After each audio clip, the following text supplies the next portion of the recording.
الحمد لله الذي أنزل على عبده الكتاب، والصلاة والسلام على من أدى الأمانة وبلغ الرسالة، وعلى آله وصحبه ومن تبعهم بإحسان إلى يوم الدين. وأشهد أن لا إله إلا الله وحده لا شريك له، وأشهد أن محمدًا عبده ورسوله. وبعد، فقد حفظ الله على المسلمين الذكر قرآنًا وسنة، وقال: إنا نحن نزلنا الذكر وإنا له لحافظون. ومضى الأولون في النهج من هذين المصدرين يستنبطون الأحكام بما قر في أذهانهم من قواعد صحيحة وعربية فصيحة، حتى لاحت في الأفق نظر انحراف عن مسلك الأوائل في الاستنباط، واحتاج الناس إلى قانون يضبط فهم النص حتى لا ينحرف به من شاء إلى غير مراد الشارع، إذ الألفاظ ظروف المعاني، ولا قيمة لنص خلا من مضمونه أو انحرف عن مقصوده. فكان أن طلب عبد الرحمن بن مهدي من الإمام الشافعي أن يضع كتابا في معاني القرآن، فكتب الشافعي الرسالة التي جاءت ردا على بعض الانحرافات المنهجية في استنباط الأحكام من النصوص. ثم تتابع العلماء بعده في التأليف يشيدون علما صار مفخرة لكل من ينتسب إلى هذا الدين، هو علم أصول الفقه، إذ هو خالص النسبة إليهم، لم يتأثروا فيه بأمة من الأمم شهد بذلك بعض المستشرقين. ورغم كثرة التأليف في هذا العلم إلا أن مناهج التأليف فيه انحصرت في 3 أو 4، هي منهج المتكلمين ومنهج الأحناف ثم الجمع بين الطريقتين. وزاد بعض المعاصرين طريقة الشاطبي التي تعنى بمقاصد الشريعة. ثم إنه نشأ نوع آخر من التأليف في هذا العلم كانت حاجة المتكلمين إليه أشد من حاجة الفقهاء، لخلو مصنفاتهم من الفروع الفقهية إلا ما ندر عرف بتخريج الفروع على الأصول. عنيت فيه هذه المصنفات بتقرير القاعدة الأصولية ثم ذكر الفروع الفقهية التي تتخرج على تلك القاعدة. وهذه الدراسة وغيرها من الدراسات التي تعنى ببيان القواعد الأصولية التي اعتمد عليها العلماء في تخريج فروع فقهية تدخل في هذا العلم، وهي أقرب إلى طريقة الفقهاء منها إلى طريقة المتكلمين، إلا أن طريقة الفقهاء تأصيلية، بمعنى أنهم إذا رأوا أن فرعا فقهيا جاء مخالفا للقاعدة الأصولية أعادوا صياغة القاعدة ليدخل ذلك الفرع فيها. أما الباحثون المعاصرون فطريقتهم كاشفة عن الأصول التي بنى عليها الأئمة فروعهم الفقهية. وقد دفعني لاختيار هذا الموضوع أسباب هي: 1.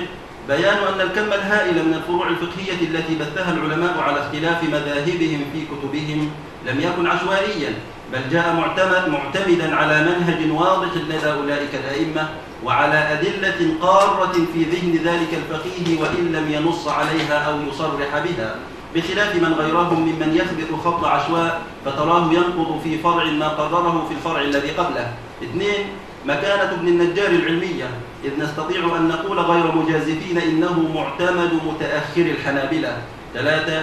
قلة التأليف في علم تخريج الفروع على الأصول قياسا بغيره. أما صعوبات البحث فتكمن في أولا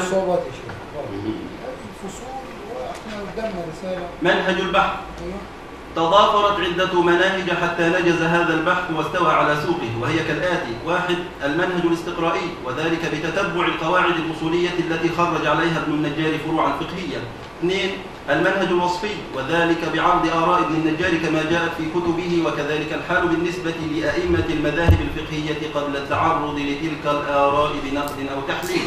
3. المنهج التحليلي، وذلك بمناقشة آراء ابن النجار الفقهية وبيان مدى ارتباط الفرع بالأصل والترجيح بين المذاهب الفقهية المختلفة. أما عن طريقة البحث فقد جاء البحث في شقين: الأول هو القواعد الأصولية، وقد اعتمدت في استخراجها على كتابي ابن النجار الكوكب المنير مع شرحه في الأصول، ومنتهى الإرادات مع شرحه في الفقه. وبعد كل قاعدة أحاول تجلية معناها تحت عنوان معنى القاعدة التزمت به من أول الرسالة إلى آخرها، كما حرصت على تحرير محل النزاع إن احتاج الأمر إلى ذلك. ثم آتي بمذاهب العلماء في القاعدة الأصولية متتبعا أقوالهم من المصادر الأصولية المعتمدة كل حسب مذهبه. الثاني التطبيقات الفقهية على تلك القواعد، وقد حرصت فيها على بيان اختيار ابن النجار في المسألة الفقهية معتمدا في المقام الأول على شرح منتهى الإرادات معونة أولي النهى، وحاولت بيان وجه الارتباط بين الفرع الفقهي والقاعدة الأصولية لبيان صحة بناء الفرع على الأصل عنده، ثم أورد بعد ذلك اختلاف العلماء في ذلك الفرع الفقهي، ثم يأتي الترجيح بين تلك الأقوال مع سوق الأدلة عليه.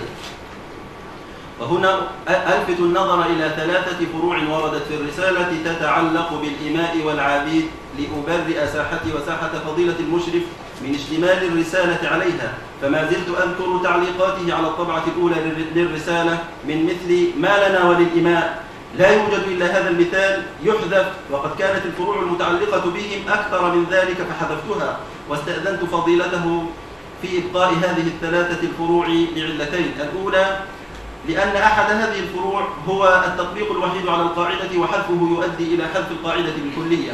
الثانية ما قررته من أن هدف تخريج الفروع على الأصول هو تكوين الملكة الفقهية بغض النظر عن الفرع، ومعلوم أن الإسلام هو النظام القانوني الوحيد الذي قضى على الرق، فقد انتهى الرق وأصبح محرما دوليا، والإسلام هو الذي قاد المجتمع الدولي لهذا الاتجاه حينما قضى بتشريعاته على الرق. ويدخل في طريقة البحث أيضا التوثيق والفهرسة، فقد كان عملي فيها كالآتي: 1. عزو الآيات القرآنية بذكر السورة البابين اللي انت عاملها بس. أما عن خطة البحث فقد جاء البحث في مقدمة وتمهيد وبابين وخاتمة. اشتملت المقدمة على أسباب اختيار الموضوع والدراسات السابقة وصعوبات البحث وطريقته ومنهجه وخطته. أما التمهيد فقد جعلته لبيان مفردات عنوان البحث، وقد جاء في فصلين: الأول جعلته لبيان المقصود بالقواعد الأصولية وتطبيقاتها، والثاني خصصته لابن النجار وعصره. وبينما اشتمل الباب الأول الذي عنونت له بالقواعد الأصولية اللغوية على 4 فصول: الأول القواعد الأصولية المتعلقة بالأمر والنهي، الثاني القواعد الأصولية المتعلقة بالعام والخاص والمطلق والمقيد، الثالث القواعد الأصولية المتعلقة بالحقيقة والمجاز والصريح والكناية والمنطوق والمفهوم، الرابع القواعد الأصولية المتعلقة بواضح الدلالة وخفي الدلالة. وتلا ذلك الباب الثاني الذي أخذ عنوان القواعد الأصولية الشرعية، والذي اشتمل على 3 فصول: الأول القواعد الأصولية المتعلقة بالأدلة المتفق عليها، الثاني القواعد الأصولية المتعلقة بالأدلة المختلف فيها، الثالث القواعد الأصولية المتعلقة بالأحكام الشرعية، ثم الخاتمة وفيها أهم النتائج والتوصيات. وبعد، فإنه من فضل الله علي أن هيأ لهذا البحث مشرفا أستاذا فاضلا وعالما راسخا وأبا حانيا، هو فضيلة الأستاذ الدكتور حسين سمرة، أستاذ ورئيس قسم الشريعة الإسلامية بكلية دار العلوم جامعة القاهرة. فقد تلمذت على يد فضيلته في الأصول في السنة التمهيدية للماجستير، وها أنا ذا أنعم بالتلمذة على يديه في هذه الرسالة، فقد عجم بقلمه عودها ولمح فيها ما يند عن أمثال من الباحثين.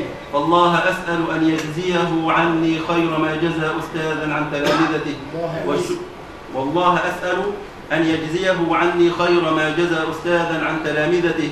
والشكر الجزيل للأستاذين الكبيرين والعالمين الجليلين على قبولهما مناقشة البحث وتقويمه: الأستاذ الدكتور سعيد أبو الفتوح البسيوني، الفقيه الاقتصادي والعالم القانوني، أستاذ ورئيس قسم الشريعة الإسلامية بكلية الحقوق جامعة عين شمس، والأستاذ الدكتور محمد نبيل غنايم، أستاذ الشريعة الإسلامية بكلية دار العلوم جامعة القاهرة، المفكر الإسلامي الكبير والمؤرخ التشريعي.